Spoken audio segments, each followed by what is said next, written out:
Aujourd'hui, je vous fais un déconstructed de Pastiche MO, un morceau que j'ai composé en hommage à Monsieur Oizo, grande figure de l'électro français, comme vous le savez. Le morceau a même été validé par le boss d'Headbanger, Pedro Winter, ça fait toujours plaisir. Je vous montre la composition, le mix, le mastering. Petite chose, le morceau sera dispo sur toutes les plateformes au moment où vous verrez la vidéo. La cover a été réalisée par le grand Valentin Juilly. Checkez son travail, super fort, super dessinateur. Allez, c'est parti pour la vidéo. Alors le premier truc que j'ai fait en fait quand je me suis dit je vais faire un morceau dans le style de Monsieur Oizo, j'ai pensé au morceau, je pense que vous devez connaître Vous êtes des animaux.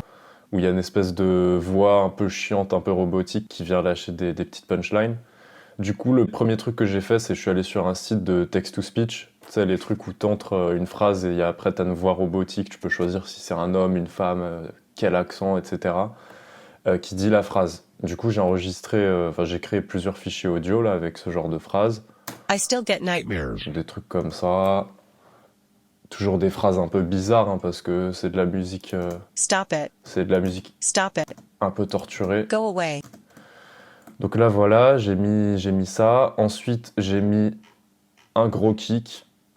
Là, je pensais plutôt au morceau Wrong Cops, la BO du film. Donc là, gros kick de drum and bass. Donc ensuite, j'ai pensé synthé basse arpégié, un truc un peu entêtant, qui tourne un peu en rond. Enfin, vous voyez parfaitement de quoi je parle, je vous montre. Donc là, il y a la phrase d'intro. I still get nightmares.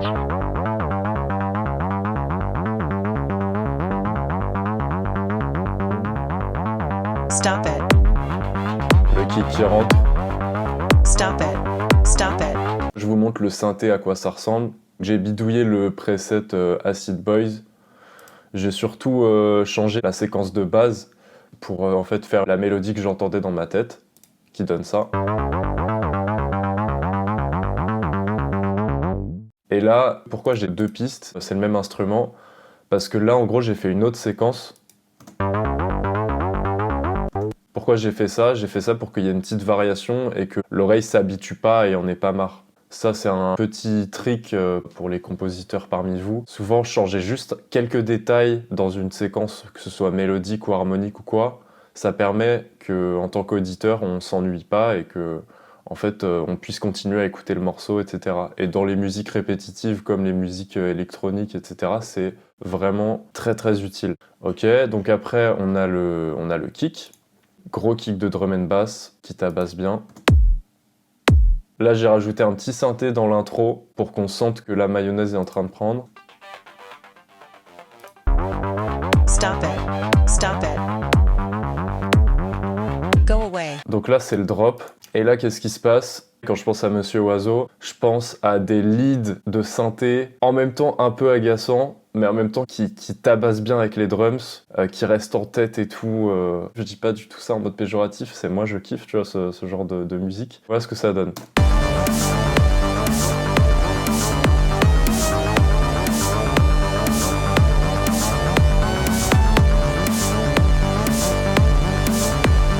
Et qu'est-ce que c'est ce synthé? Un ARP 2600, j'ai bidouillé pareil le preset PC Anthem.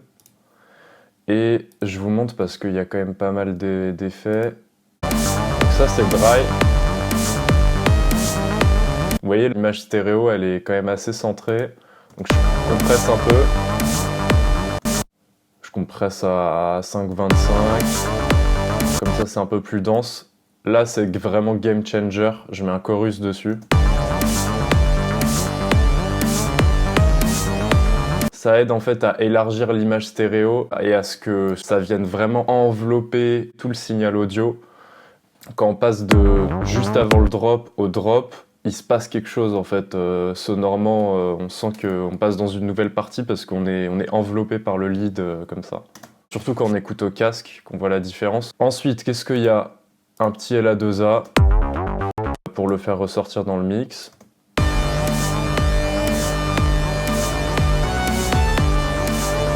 Ça vient ajouter des hautes fréquences, des harmoniques, tout ce qu'on veut.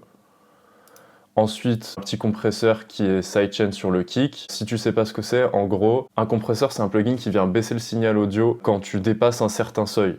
Par exemple, si tu as enregistré une interview, il y a quelqu'un qui parle plus fort que l'autre parce que le micro était plus proche de lui, Tu peux utiliser un compresseur dans ce cas-là pour baisser quand la personne A qui parle plus fort parle. Comme ça, on va mieux entendre la personne B. Ça, c'est vraiment le cas typique. Il y a d'autres manières d'utiliser la compression et une manière très fréquente dans toutes les musiques, c'est d'utiliser un compresseur mais qui est déclenché par une autre source audio. Donc ça s'appelle le sidechain. Et là, c'est déclenché par le kick. Quand le kick il tape, ça va baisser la lead basse. Comme ça permet au kick de mieux ressortir dans le mix. Sinon, le kick, il est noyé au milieu de toutes les autres fréquences, etc.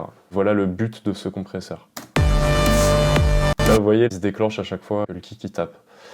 Ensuite, j'ai mis aussi un compresseur sidechain sur les petites voix text-to-speech. Ça mange pas de pain, c'est juste pour qu'on entende bien. Et j'ai aussi mis un compresseur sidechain sur la snare. Donc là, comme ça, on est sûr que les drums, elles ressortent.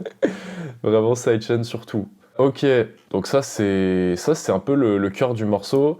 Vu que c'est quand même assez répétitif comme pattern, et j'ai fait une deuxième partie où c'est doublé à l'octave et où la mélodie de la lead change un peu.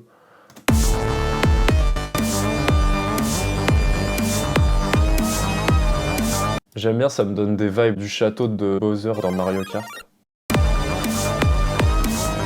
Je sais pas si vous avez entendu, j'ai mis un petit glide, je trouve il rend bien. Comment j'ai fait ça? Dans les contrôleurs MIDI, dans le pitch bend, je peux faire des glides. J'ai dû le régler aussi dans l'ARP 2600. Tu peux régler où en fait va le maximum de glide que tu peux faire. Tu peux mettre je sais pas combien d'octaves. Là je l'ai réglé pour que ça sonne juste un ton au-dessus. Quoi d'autre? C'est à peu près tout, hein. Fallait que je vous montre aussi la snare. Donc qu'est-ce que j'ai comme effet sur la snare? J'ai un soft clipper.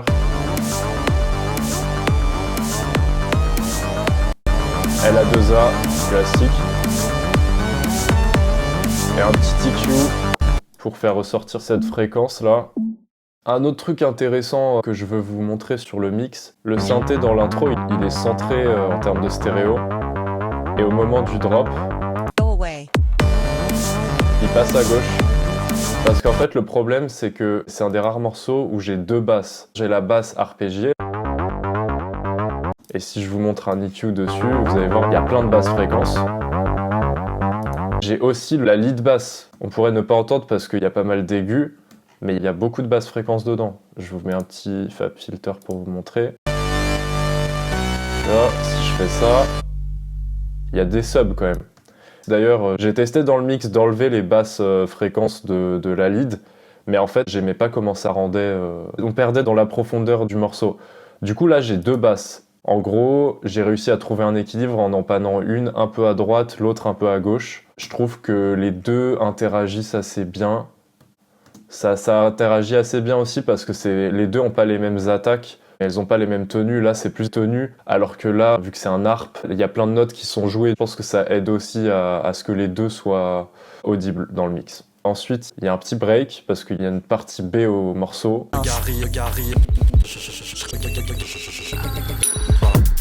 Donc là, vous allez me dire, qu'est-ce que c'est que ce bordel? Je voulais faire un break à la Mister Oiseau où c'est un peu le bordel, tu sais pas trop ce qui se passe. Donc ça, c'est un morceau que j'ai produit il y a un an. C'est vraiment le master du morceau, hein, le master final. J'ai découpé des parties du morceau et j'ai fait une espèce de truc un peu glitch où il y a différentes parties du morceau qui sont jouées un peu comme un sampler qui bug.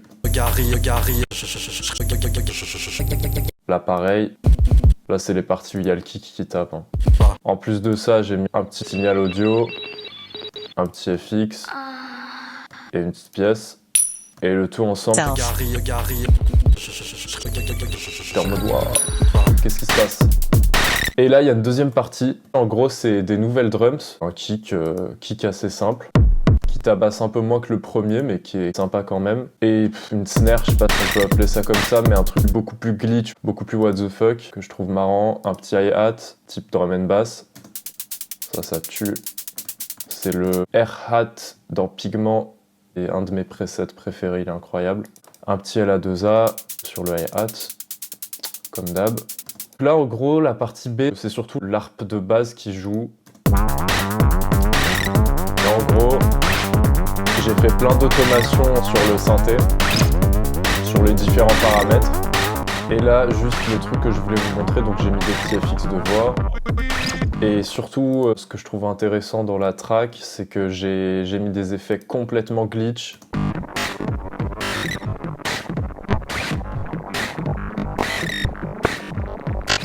Et après, ça revient au pattern de base. J'aime vraiment énormément l'effet que ça fait. C'est vraiment totalement glitch. Limite, tu te dis, mais le mec, il a bugué son export, l'export de son master. Et comment j'ai fait ça? J'ai resamplé master. Et en gros, ça veut dire, t'as une piste audio. Là, tu mets la piste que tu veux resampler. Donc, j'ai mis master. Et j'ai record. Donc, j'ai fait comme ça. J'ai cliqué là, ça a commencé à record. Et pendant que ça record master, j'ai fait le con avec ce plugin codec qui est un plugin qui vient dégrader la qualité sonore, qui le beat crush. Donc je peux vous montrer, là je suis sur master, j'ai activé le codec. Ah, je trouve ça génial comment ça sonne, franchement. Donc en gros, j'ai record ça.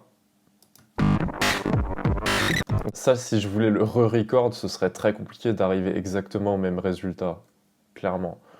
Et je pense qu'il y a des parties comme ça dans la musique de Monsieur Oiseau où c'est vraiment l'instant de l'automation qu'il a fait sur son synthé, qu'il a enregistré, qui a fait le son final qui va se retrouver dans le master. À la fin, pareil, j'ai joué avec le codec. Donc voilà, c'est à peu près tout. N'hésitez pas si vous avez des questions en commentaire sur des parties où je suis allé un peu vite. J'y répondrai avec plaisir. Sur le master, j'ai juste un EQ de mastering, un petit manlet. Je vais faire sortir un peu les hautes fréquences, comment ça sonne. Ça c'est 100. Avec 100. Avec un master un peu plus équilibré et petit limiteur classique. Allez l'écouter, faites-vous plaisir.